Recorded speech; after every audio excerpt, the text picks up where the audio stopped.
মাননীয় মঞ্চে উপবিষ্ট সম্পাদক মহাশয়, আমাদের আজকের বিশেষ অতিথি, প্রধান অতিথি আমাদের একজনই আজকে অতিথি, নীলোৎপল বাবু। সামনে বসে থাকা মায়েরা, বাবার সংখ্যা দাদা বলেছেন বাবার সংখ্যা খুবই কম, মানে বাবারা সংখ্যা লঘু। তাদের সকলকেই স্বাগত জানাচ্ছি আজকে সম্পূর্ণ অনুষ্ঠানটা দেখার জন্য। দাদা বললেন পড়াশোনার ব্যাপারে, এই সারা বছরের শেষে যেমন পরীক্ষা হয়, সেই রকমই সাংস্কৃতিক জগতের পরীক্ষা হচ্ছে আজকের মঞ্চে উপস্থাপন করবে ওরা।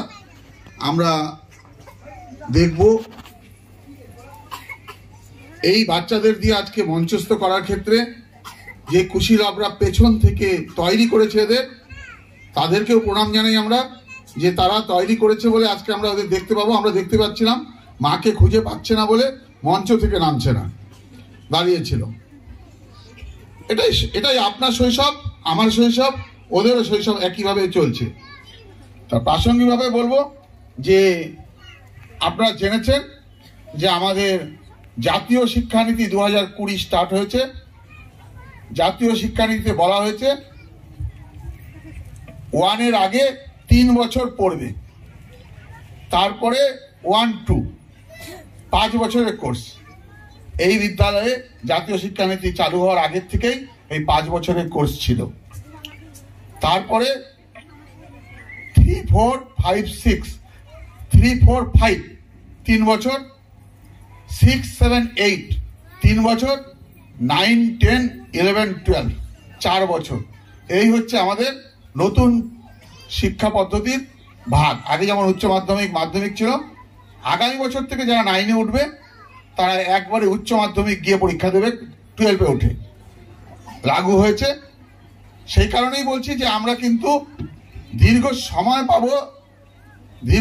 পাবো এই শৈশব অতিবাহিত করার জন্য। এর মধ্যে থেকে আমরা চেষ্টা করব যে যেমনভাবে এই বিদ্যালয়কে বলা হয় বিদ্যালয়ের শিক্ষক শিক্ষিকার উৎসাহে হাতের কাজ শেখানো হয়, পরবর্তীকালে এই হাতের কাজই ভোকেশনাল শিক্ষক হিসাবে, যা জাতীয় শিক্ষানীতির ছত্রে বলা হয়েছে যে হাতে কলমে শিক্ষা শুরু করতে হবে। আমরা দেখেছি একদম শিশুদের দিয়ে, কালকে আমরা দেখতে পেয়েছি ওদের বানানো কিছু জিনিসপত্র। সেই কারণেই বলছি ধারাবাহিকভাবে স্কুলে আসতে হবে, সন্তানকে পাঠাবেন স্কুলে, ফিরে গেলে খোঁজ নেবেন কি করানো হলো। যদি কোনো প্রশ্ন থাকে সেই প্রশ্ন সরাসরি দাদা দিদিদের করবেন। সন্তান কিন্তু আপনার, আমরা এবং আপনারা দুই পক্ষ মিলে সন্তানকে একটা চরম শিখরে পৌঁছে দেব। আমি কালকেও বলেছি, আজকেও বলছি, বিদ্যালয় কিন্তু কারখানা না যে যেখানে কাঁচা কয়লা ঢুকিয়ে দিলে কিছুক্ষণ পর ন্যাপথলিন হয়ে বেরিয়ে আসবে। দুটোর কালার আলাদা, বুঝতেই পারছেন, একটা কালো, একটা একদমই সাদা। সুতরাং এই মাঝখানে যে প্রসিডিওর, এটা করতে হয় বাবা মা এবং শিক্ষক শিক্ষিকাকে। আমরা অনেক দূর হাত বাড়াবো, আপনাদেরও কিছুটা হাত বাড়ালে পরেই আপনার সন্তানের নাগাল পাওয়া যাবে। সবশেষে একটা ছোট্ট গল্প বলে শেষ করব, আমার একদম অভিজ্ঞতার গল্প। আমার এক বন্ধুর ছেলে সদ্য নয়, 1 বছর আগে সে একটা মাল্টিন্যাশনাল কোম্পানিতে চাকরি পেয়েছে। তার এখন তো মান্থলি বলে না, এখন ইয়ারলি বলে। ইয়ারলি তার স্যালারি হচ্ছে 20 লাখ টাকা, অর্থাৎ প্রত্যেক মাসে সে কম বেশি 1,70,75,000 টাকা করে মায়না পায় ছেলে। সেই বন্ধুর ছেলেকে আমি প্রাইভেট পড়াতাম 9-10-এ। বন্ধুর সাথে আমার শৈশবে একদম ছোটবেলার থেকে বন্ধুত্ব আমার। তার বন্ধুর বাবা যখন মারা যায় সেই দিন আমি গেছি দেখতে।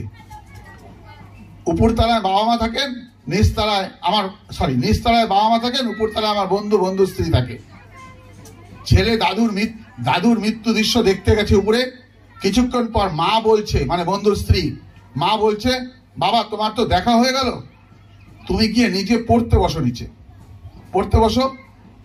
তখন ও বলছে না, দাদুকে নিয়ে যাবে, অতটুকু সময় থাকি না। তখন ও ক্লাস 6-7-এ পড়ে। তখন বলছে না, তোমার আর কি দেখার আছে, উনি তো মরে গেছেন, তুমি যাও গিয়ে নিজের পড়াটুকু করো। ছেলে চলে আসলো। 12 বছরের ব্যবধান। এখন ছেলে ব্যাঙ্গালোরে থাকে, ছেলে বাবাকে বলে, বাবা মাকে বলে আমি যদি তোমাদের দেখতে যাই তাহলে ফ্লাইট ভাড়াটা আমার দিতে হয়। সুতরাং তোমরা যদি আমাকে দেখতে আসো ফ্লাইট ভাড়াটা তোমরা দাও, তোমরা দুজনেই চাকরি করো, সুতরাং তোমরাই বাবা মা মাঝে মাঝে আসবা, আমার পক্ষে যাওয়া সম্ভব না। বুঝতে পারছেন? 9 বছরের ব্যবধানে সন্তান ফিরিয়ে দিচ্ছে। সুতরাং সন্তান যখন মানুষ করবেন সব প্যারামিটার দেখে মানুষ করবেন। আমি আশা করব আপনাদের ছেলে মেয়ে ভালো সুশিক্ষিত হবে, মানুষ হবে, ভালো ক্যারিয়ারিস্ট না, ভালো মানুষ হবে, এই আশা রেখে আমি সবাইকে আজকে এই সুন্দর সন্ধ্যা উপভোগ করার জন্য স্বাগত জানিয়ে আমি আমার বক্তব্য শেষ করছি।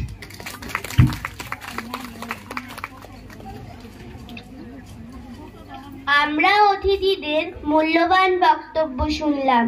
সম্মানীয় অতিথিদের এবার দর্শক আসনে আসীন হবার জন্য অনুরোধ করছি।